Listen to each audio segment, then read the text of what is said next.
rentrais d'un dîner tard le soir et mon père venait de nous expliquer un peu, en fait, à toute la famille, moi j'étais pas mal au courant de ce qui se passait, Mmh. mais à toute la famille, il venait de nous expliquer les défis.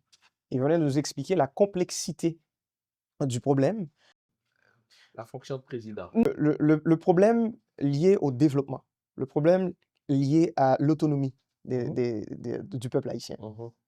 C'est pas un problème en ce qui nous concerne, c'est ce que nous voulons, Mmh. mais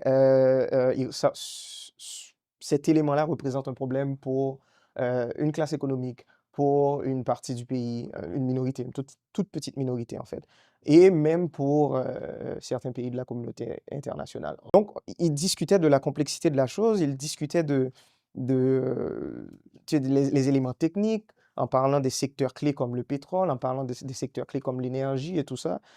Ou encore cette histoire d'armement ou de financement de gangs de rue qui aujourd'hui is out of hand, Mmh. ou encore de kidnapping à cette époque. Donc, il nous présentait un peu, il nous faisait le topo. OK?